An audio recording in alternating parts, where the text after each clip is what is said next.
સુપ્રભાતમ બાળકો, તમે સરસ મજાની તૈયારી કરી રહ્યા છો અને આપણે આજે ગયા લેક્ચરમાં જે જોયું હતું કે પરાગનયન માટેના વાહકો, જેમાં આપણે અજૈવિક વાહકો વિશે જોયું હતું, પવન અને પાણીથી થતું પરાગનયન જોયું હતું. આ લેક્ચરમાં આપણે જોવાના છે જૈવિક વાહકો દ્વારા થતું પરાગનયન. તો આપણે શરૂઆત કરીએ. જૈવિક વાહકો દ્વારા થતું પરાગનયન.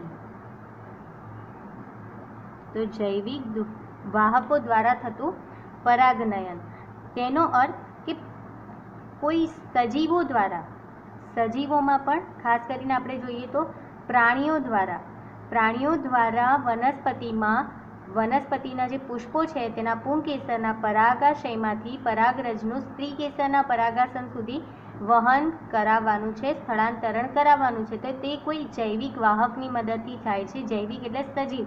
તો એમાં ખાસ કરીને એટલે કે મોટાભાગની સપુષ્પી વનસ્પતિમાં પરાગનયન માટેના જે પરાગવાહકો છે તે છે વિવિધ પ્રાણીઓ.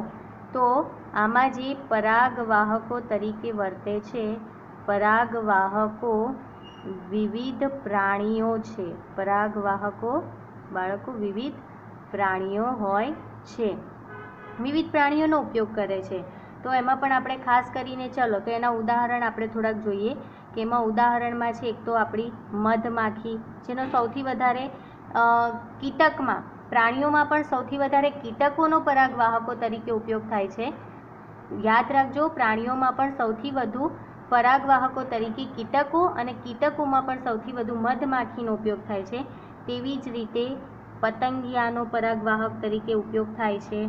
તે જ રીતે માખી છે, ભૃંગ કીટકો છે,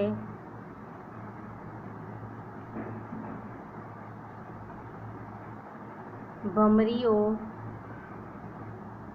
કીડી, ફૂદા, ઘણા બધા આવા ઉદાહરણ છે કે જે પરાગવાહક તરીકે વર્તે છે.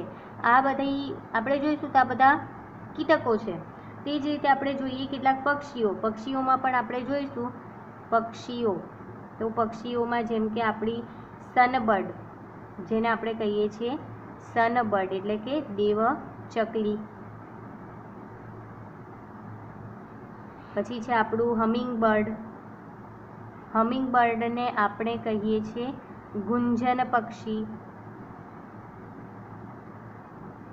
પછી એક હજી ઉદાહરણ લઈ લઈએ, પક્ષી નહીં પણ એને આપણે કહીશું સસ્તન. તો એ આપણું ઉદાહરણ છે ચામાચીડિયું. તો આમાં ખાસ કરીને જે જોવા મળતા આપણા ઉદાહરણો છે જે પરાગવાહકો તરીકે વર્તે છે તે બધા આપણા છે મધમાખી, પતંગિયા, માખી, ભૃંગ કીટકો, ભમરી, કીડી, ફૂદા, આ બધા આપણા કીટકો છે. પછી પક્ષીઓમાં આપણે જોઈએ તો સનબર્ડ અને હમિંગબર્ડ, અને સસ્તન જોઈએ તો ચામાચીડિયું. આપણે પહેલાં જ વાત કરી કે પરાગવાહકો તરીકે સૌથી વધારે જો પ્રાણીમાં જોઈએ તો કીટકો છે, અને કીટકોમાં પણ સૌથી વધુ પરાગવાહક તરીકે પ્રભાવી હોય તો પ્રભાવી કોણ છે? મધમાખી. બરાબર, આ યાદ રાખીશું. હવે કેટલાક હજી પ્રાણીઓ જેમ કે આપણે જોઈએ આના સિવાય, જેમ કે ચામાચીડિયું તો છે સસ્તન, બરાબર, પણ બીજા કેટલાક પ્રાણીઓના ઉદાહરણ જોઈએ. પ્રાણીઓ તો પ્રાણીઓમાં કેટલાક પ્રાઇમેટ, અને પ્રાઇમેટ્સમાં પણ ખાસ કરીને જે લેમુર છે તે લેમુરનો એક તો ઉપયોગ પરાગવાહક તરીકે ઉપયોગ થાય છે. પછી બીજા આપણે જોઈએ તો કેટલાક વૃક્ષારોહી, જો આ આપણે શબ્દને સમજીશું, વૃક્ષારોહી એટલે કે વૃક્ષ પર રહેવાવાળા, આરોહણ કરવાવાળા. અને વૃક્ષારોહી જેના દાંત કેવા છે? તીક્ષ્ણ દાંતવાળા છે, અને એ કોતરે છે, કોતરતા પ્રાણીઓ. કોતરે, બે દાંત આગળ જે હોય મોટા મોટા, જેમ કે આપણું ઉંદર, એ પણ કોતરે છે. આવા બીજા પ્રાણીઓ જે કર્તનશીલ પ્રાણીઓ છે. તે જ રીતે આપણે સરીસૃપમાં જોઈએ.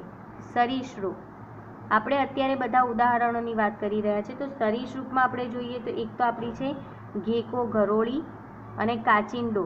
આપણે અત્યારે એ ઉદાહરણ જોઈ રહ્યા છે કે જે આપણા પુસ્તકમાં આપેલા છે. આપણે પુસ્તકનું તો પહેલાં તૈયાર કરીશું, તમારે વધારાનું જેટલું તૈયાર કરવું હોય એ પછી, પણ પહેલાં આપણે પુસ્તકની તૈયારી સારામાં સારી કરવાની છે.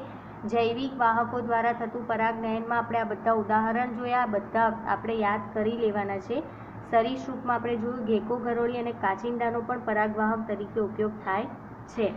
તો આપણે હવે એ જોવાનું છે કે આવી વનસ્પતિઓના જે કીટ પરાગિત વનસ્પતિઓ છે, કીટ પરાગિત, આપણે હવે ખાસ કરીને એમાં જોઈશું આપણા જે પ્રાણીઓમાં પણ આ કીટ પરાગિત વનસ્પતિ, જો નામથી યાદ રાખવાનું છે તમારે, કીટ એટલે કીટક દ્વારા જે વનસ્પતિમાં પરાગનયન થાય તેવા પુષ્પોને કીટ પરાગિત પુષ્પો કહે. બાળકો હવે તમે જાતે વ્યાખ્યા બનાવી શકશો. કીટ પરાગિત એટલે કે કીટકો દ્વારા જે પુષ્પમાં પરાગનયન થઈ શકે છે તેને આપણે કીટ પરાગિત વનસ્પતિ કહીએ છીએ.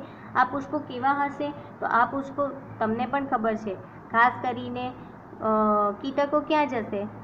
આપણને પણ રંગબેરંગી પુષ્પો ગમે છે ને, કીટકો ક્યાં જશે?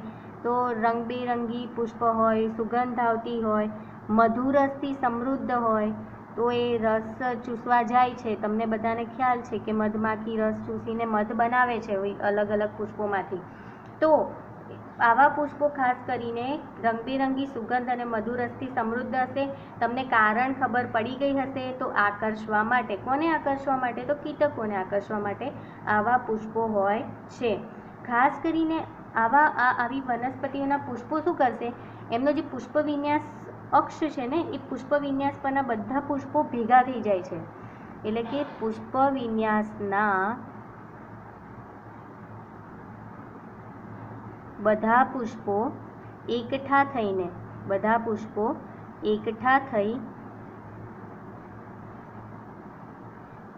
આકર્ષક પુષ્પ વિન્યાસ બનાવે. સ્વાભાવિક. શું કરવા માટે? આકર્ષવા માટે આકર્ષક પુષ્પ વિન્યાસ બનાવે છે. આકર્ષક. બરાબર. તો જેનાથી શું થશે? માખીઓ છે, કીટકો છે, ભૃંગ કીટકો છે, જેટલા પણ પતંગિયા છે, ભમરી છે, એ બધા આ પુષ્પો તરફ આકર્ષાશે. આ આકર્ષણ એનું એવું આકર્ષક પુષ્પ વિન્યાસ બનાવશે ને કે એ કીટકો એના તરફ આકર્ષાઈને જાય છે. હવે જ્યારે જશે, ઘણીવાર એવું પણ થાય છે કે એ લોકો પુષ્પો દુર્ગંધ છોડે, જેનાથી કીટકો આકર્ષાય છે. તો સામાન્ય રીતે કીટકો જ્યારે પણ પુષ્પ તરફ જશે ત્યારે પુષ્પો એમને પુરસ્કાર આપે છે. પુરસ્કાર યાદ રાખો. પુરસ્કાર એટલે સામાન્ય ભાષામાં આપણે એને કહીએ ઇનામ. તો કીટકો જ્યારે પુષ્પ પાસે આવશે તો પુષ્પો એને પુરસ્કાર આપે છે. કોને પુરસ્કાર આપે છે? તો કીટકોને પુરસ્કાર આપે છે. એ પુરસ્કાર શું હોઈ શકે? કીટકોને મળતો પુરસ્કાર, તો પુરસ્કાર સ્વરૂપે એક તો તેમનું જ્યારે એ લોકો આવે છે ત્યારે જે મધ એમને ચૂસવા મળે છે, એટલે કે આપણે કહીએ મધુદ્રવ્ય એક તો, અને પુરસ્કાર રૂપે પરાગરજ પણ મળે, ખાવા મળે, કેટલીક પરાગરજ એમના શરીર પર ચોંટે. એ જ્યારે એ જે કીટક છે જ્યારે કોઈ પુષ્પ પર જાય છે ત્યારે પરાગરજ તે પુષ્પના પરાગાસન પર ચીટકી જાય છે. તો પરાગાસન કેવું હોય છે? તો પરાગાસન સામાન્ય રીતે ચિકાસયુક્ત હોય છે. અને આ રીતે જ્યારે પરાગરજ સહિત કોઈ કીટક જ્યારે પરાગાસન પર, આ ચિકાસયુક્ત પરાગાસન પર બેસશે ત્યારે એ પરાગરજ પરાગાસન પર સ્થાપિત થાય છે અને આ રીતે પરાગનયનમાં ભાગ ભજવે છે કીટકો. બરાબર. તો કેટલીક વાર આજે આપણે પુરસ્કારની વાત કરી તો મધુદ્રવ્ય પરાગરજ તો મળે છે, પણ ઘણીવાર પુરસ્કાર સ્વરૂપે કેટલીક જાતિઓમાં પુરસ્કાર સ્વરૂપે આપણે આમાં બીજો ટોપિક પણ જોઈ લઈએ. પુરસ્કાર સ્વરૂપે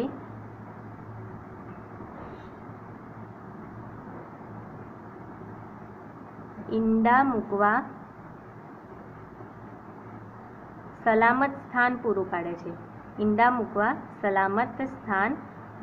પાડે છે. આવું ઘણી કેટલીક જાતિઓમાં જોવા મળે છે.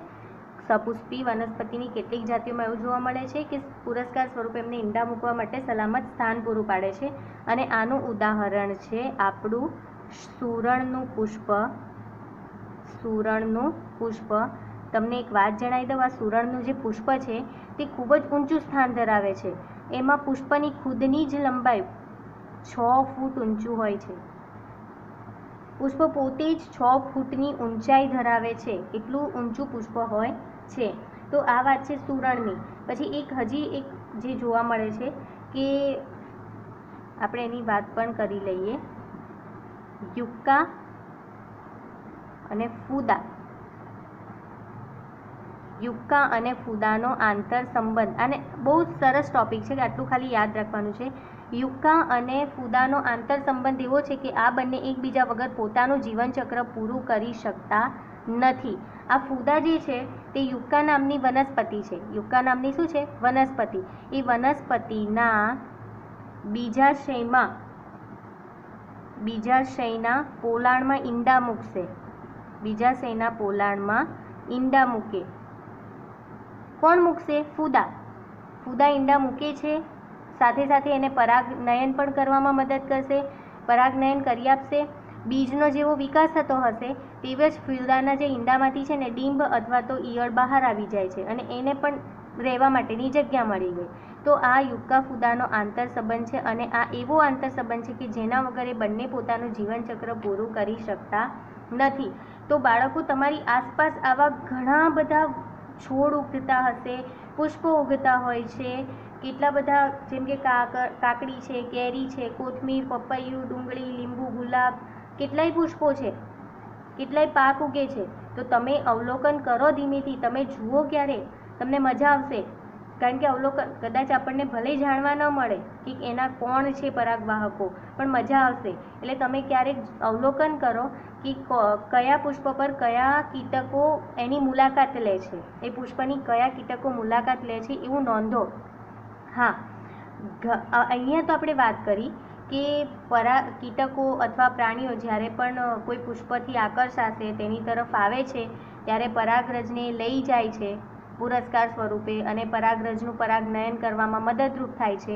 પરંતુ ઘણીવાર એવું પણ થાય છે કે મુલાકાતી, એટલે કે જે પણ પુષ્પની મુલાકાત લેવા આવવાના છે તે ઘણીવાર પરાગરજનો ઉપયોગ કરે, આપણા જે મધુરસ છે, મધુદ્રવ્ય છે પુષ્પનો, તેનો પણ ઉપયોગ કરે છે, પરંતુ તે પરાગનયન પ્રેરતા નથી. તો આપણે પરાગરજ એક વ્યાખ્યા જોવાની છે. મધુરસના લૂંટારુઓ કોણ છે? તો પરાગરજ મધુરસના લૂંટારુઓની વ્યાખ્યા શું? તો જે મુલાકાતીઓ અથવા તો જે પરાગવાહકો ન કહી શકીએ પણ મુલાકાતી કહી શકીએ, કારણ કે તે મુલાકાત લે છે. જે મુલાકાતીઓ પુષ્પની મુલાકાત લે છે, પુષ્પના પરાગાશય અને પરાગાશયના સંપર્કમાં આવે છે, પરંતુ પરાગરજનું પરાગાસન પર સ્થાપન કરતા નથી, એટલે કે પરાગરજ અને મધુરસનો ઉપયોગ કર્યા બાદ પરાગનયનની ઘટનામાં કોઈ ભાગ ભજવતા નથી. આવા પુષ્પ મુલાકાતીઓને આપણે પરાગરજ મધુરસના લૂંટારુઓ કહેવાય છે. બાળકો, ફરીથી એકવાર આપણે થોડું રિવિઝન કરીશું. જૈવિક વાહકો દ્વારા થતું જે આપણું આજનું પરાગનયન જે આપણે જોવાના છીએ, તેમાં વિવિધ પ્રાણીઓ જોયા હતા. મોટાભાગના કીટકોના ઉદાહરણ છે, આ પક્ષીના ઉદાહરણ છે. એક સસ્તન, જે ચામાચીડિયું, જે સસ્તન વર્ગનું પ્રાણી છે, તેનું ઉદાહરણ આપ્યું છે. હજી પણ બીજા કેટલાક પ્રાણીઓમાં પ્રાઇમેટ, જેમાં લેમુર અને વૃક્ષારોહી તીક્ષ્ણ દાંતવાળા કોતરતા પ્રાણી જે છે તે. સરીસૃપમાં પણ ઘેકો, ગરોળી, કાચિંડો છે. બીજું આપણે જોયું તો કીટ પરાગિત વનસ્પતિ પરાગિત જે પુષ્પો છે કેવા હોય છે એ તમને દર્શાવવામાં આવ્યું હતું. રંગબેરંગી, સુગંધિત, મધુરસથી સમૃદ્ધ હોય છે, અને ઘણીવાર પુષ્પ વિન્યાસના બધા પુષ્પો એકઠા થઈને આકર્ષક પુષ્પ વિન્યાસ બનાવે છે, અને આ પુષ્પોની મુલાકાત લેવા આવનાર જે કીટકો છે તેમને આ પુષ્પો ઇનામ, પુરસ્કાર આપે છે. શું પુરસ્કાર આપી શકે? તો મધુદ્રવ્ય અને પરાગરજ. પરાગાસન સામાન્ય રીતે ચિકાસયુક્ત હોય છે. ઘણીવાર પુરસ્કાર સ્વરૂપે લોકો ઈંડા મૂકવા સલામત સ્થાન પણ આપે છે, જેમ કે સુરણમાં. સુરણનું પુષ્પની એક ખાસિયત જે આપણને આપી છે તે છે તેની 6 ફૂટની ઊંચાઈ. બરાબર. એવી જ રીતે યુક્કા ફૂદામાં પણ આવો આંતર સંબંધ જોવા મળે છે કે જેના બીજાશયના પોલાણમાં ફૂદા, યુક્કા વનસ્પતિના બીજાશયના પોલાણમાં ફૂદા ઈંડા મૂકે છે, અને પરાગનયન પણ પ્રેરે છે ફૂદા યુક્કા વનસ્પતિમાં. જ્યારે યુક્કા વનસ્પતિના બીજનો વિકાસ થતો હશે ત્યારે આ ફૂદાના જે ઈંડા છે તેમાંથી ડીંભ બહાર નીકળી જશે અને એ પોતાનો વિકાસ કરશે. તો બીજી એક આપણે વ્યાખ્યા જોઈ, પરાગરજ અને મધુરસના લૂંટારુઓ એટલે કે જે મુલાકાતી પરાગાશય અને પરાગાસનના સંપર્કમાં આવે છે, પરાગાસન અને પરાગાશયના સંપર્કમાં આવે છે પરંતુ પરાગનયન પ્રેરતા નથી અને તેના વગર પરાગરજ અને મધુરસનો માત્ર ઉપયોગ જ કરે છે, આવા પુષ્પ મુલાકાતીઓને આપણે પરાગરજ મધુરસના લૂંટારુઓ કહે છે. તો વ્યાખ્યા આપણે લખી દઈશું અને તમને બધું જ ખબર પડી ગઈ હશે. આપણે આગલા લેક્ચરમાં બાહ્ય સંવર્ધન પ્રયુક્તિઓ વિશે જોઈશું. મળીએ, આવજો.